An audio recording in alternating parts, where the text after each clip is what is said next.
This is a Gorgo Commander review. Lilith has released that Gorgo is coming, and we've got some rough stats. We're going to be going over that. Note that these might not be the guaranteed stats, as they are subject to change since they're not released, and part of the delay on her release makes me believe that there might be some adjustments, but I'm sure the framework will stay the same and the base mechanics will stay the same. So in today's video, we're going to go over those skills, we're going to go over talents, we're going to be going over anything you want to expect to pair her with, and what kind of formations you're going to be able to use with Gorgo. Without further ado, let's get started.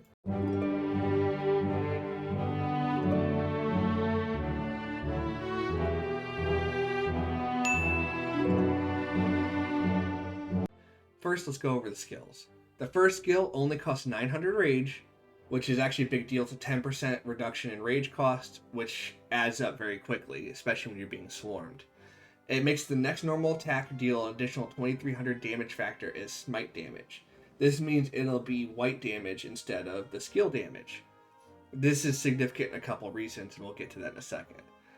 For the next 3 seconds, the commanders will deal 10% more normal attack damage, 10% more counter attack damage, take 20% less skill damage, and deal 5% less skill damage. The dealing 5% less skill damage seems significant, but in reality, since this is smite damage, it's not affected by this. So this is going to be only for the secondary commander, and when you're considering just the sheer amount of damage you're going to get between the normal attack damage dealt, the reduced skill damage taken, and when you pair this with a commander like Heraclius, who is taking 30% less normal attack damage, you're basically working at 80 or 70% efficiency trying to attack that garrison. And that is honestly an insane way for it to fall in your favor, and is well worth the investment if everything else shakes out. So it's very solid. The second skill is a 40% increase attack, and whenever their troop launches a normal attack, it has a 10% chance to increase the normal attack damage taken by the target by 30%. This is on an 8-second cooldown, so it's not super crazy, but 1v1 versus a rally, 30% increased normal attack damage plus 40% attack is going to hurt a lot more significantly than it looks on paper, because you're just further increasing that gap between their ability to resist damage and your ability to deal damage, making the jump more significant. The third skill is a 30% health bonus, which is insane, especially when you consider commanders like Heraclius also have a health bonus. You could be stacking 60% health. When you're serving as a garrison commander, and whenever their troop launches a normal attack, it's a 25% chance to deal a little 300 damage factor smite damage. It's not super crazy. The health is the big deal here, but the little extra damage factor every 4 seconds is not a bad thing, especially when you're being swarmed. If you tag somebody with even a 300 damage factor smite damage that's swarming you, it's going to do a lot of chunk damage. The big thing is your passive skill. Whenever you deal smite damage, you gain 30% bonus to normal attack damage. This means your passive that deals 300 damage factor then gives you 30% normal attack damage bonus for 3 seconds. This also means as long as you're getting your skills, like when you're being swarmed, you're going to have about 60% of the time, you're going to have 30% normal attack damage bonus, because you're going to have this smite damage up as much as you can. And since the cooldown's 5 seconds versus 4 seconds on the smite trigger, you're going to have it up more often than not, which is super useful when you're being swarmed. Lastly, her expertise gives you a completely new skill, and basically when you hit 50% units, like Leon would, whenever it's hit by normal attack or counter, it has a 10% chance to gain a 500 damage factor shield. This skill will also reduce the attack of 5 nearby enemy troops by 30%. This is really what makes Gorgo pair well with the likes of Hera, and it does make her viable for things like hollow square formation with the specialty inscriptions that boost shields. But at a minimum, this 500 damage factor shield every 5 seconds is going to be really significant, especially for sustained rallies and sustained combat. So much like Jan, the longer she's fighting, the stronger she will get. And that is really valuable to have in the current Swarm heavy meta, because there's no guarantee that you're going to get your garrison back and replenish it. So being able to do more with less troops is huge, and she does this very well. Okay, now that we've talked about the skills, let's talk about the talents. Since she's not released, I can't show you talents in game, of her specifically, but we're going to go with the equivalent commander with the same talent trees. Every single release seems to indicate that she's going to be infantry, garrison, defense. So we're going to open up Charles Martel, and we are going to use this tree, which I built off of Martel's talents, to better suit what Gorgo is. So the first thing is, if you're running only infantry, Hold the Line is a must-have. It is straight up one of the best talents in the game, and a 20% damage taken whenever you're being attacked, when you're being swarmed, is going to trigger constantly. And given that Gorgo's kit is so good against swarm already, it's just going to further deter that swarm, and it's going to make it hard for even double rallies to hit, because you have double the attacks that can trigger this. The other notable talents are, of course, your standard impenetrable fortifications, and anti-fortress stratagem. They're all good. Strong of body is great because 6% health is just generally solid. Rage on attack is good. Rage when attacked is good as well. Again, coming back to swarm, it makes it very hard to swarm. This is pretty much what is a straight up, when you have her maxed, a 9% defense boost, which is very, very respectable for 3 talent tree increases. Testudo formation is a personal choice of mine.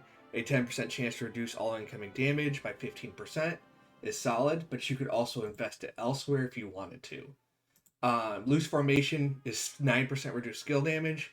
It is great against pretty much every meta rally in the game right now, and I don't foresee that going anywhere, even with Smite damage commanders, just because swarms will even use skill damage.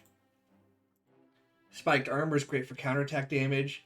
No weakness is a 1.5% damage reduction, which is great. It's not as good as some other talents on different trees, but overall it's good. Now, if you wanted to switch off of infantry and run mixed with something like Hera or YSS, you can remove the Hold the Line, and you can even come back a little further, and I recommend you going into King's Guard. You can pull talents from Iron Spear if you'd like, because you're going to be getting rallied by more than just cavalry, and in fact cavalry is only going to be disadvantaged. But if you can get up to King's Guard, it is a nice 3% attack, defense, and health, but it is not super necessary. And even if you end up with this talent tree and you get a mixed garrison, you're really only losing out on Hold the Line, and those 4 talent points don't really go very far anywhere else on these talent trees, which is probably the one weakness that Gorgo truly has. Next, we're going to go over formations. I think the best formation for her is definitely going to be Arch Formation. All damage is going to be good for you if you can get it. 5% more normal attack damage. Anything that increases all damage or normal attack damage. The skill damage is not as good as it is on this set. It's not going to be as useful for her, since Smite damage is going to primarily be based on normal damage.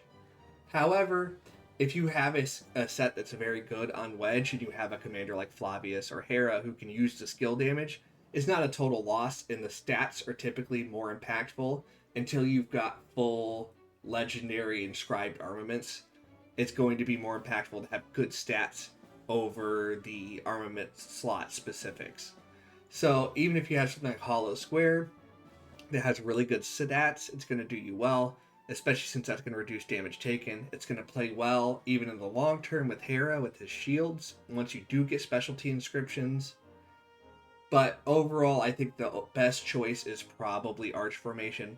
But you can also see some that are going to be Hollow Square, some that are going to be Wedge, based on alternative options in secondary commander position.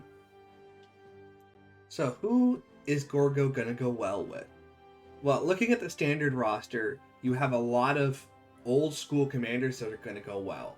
The most obvious is Zenobia. Full infantry Zenobia and Gorgo with the smite damage, and Zenobia's ability to increase health and increase straight up damage instead of skill damage is going to play very well into Gorgo's kit. Similarly, Flavius is going to do well, although his damage dealt is also a little lower, but it is also all damage, and it can inflict a silence, which is great because then it's more time that you're doing that white damage versus dealing skill damage. And with the exception of a few commanders that primarily deal white damage as a rally, you're going to really benefit from the silence. Other commanders that are great, YSS is going to be good in stopgap if you're coming back to garrisons, just like he was with Jan. He's solid. His boosts are actually 2 damage here and 2 damage here, and counterattack damage there, which are all going to be great for Gorgo. And the fact that they're not skill damage is going to keep him extremely relevant, on top of the fact that he gets raw stats and AoE, and just really will play well into the ability to resist Swarm, as he always has. Heraclius will also be an extremely solid option. This is one where I don't know if he's gonna do as well with the skill damage, but he does skill damage on his own already, so it's not like he's completely losing that skill. And when you add on the fact that he has 30% health, when you add on the counterattack damage on that skill as well, the defense and attack, and the fact that he takes 30% reduced normal attack damage is going to be huge for resisting Swarm, so he is also going to be at the top of the list. So, in summary, I think the big ones you're going to see is Zenobia and Flavius for the pure infantry builds, and you're going to see YSS and Hera in the mixed troop builds. And while you might see some other mixed in here and there, I don't foresee them being nearly as strong as these 4 commander pairings specifically are. But with that, we're going to wrap up our discussion on Gorgo. I definitely think she's going to be a solid option in the long run, and I think she's going to be great once she finally does come out. It's just a matter of waiting for her to actually show up.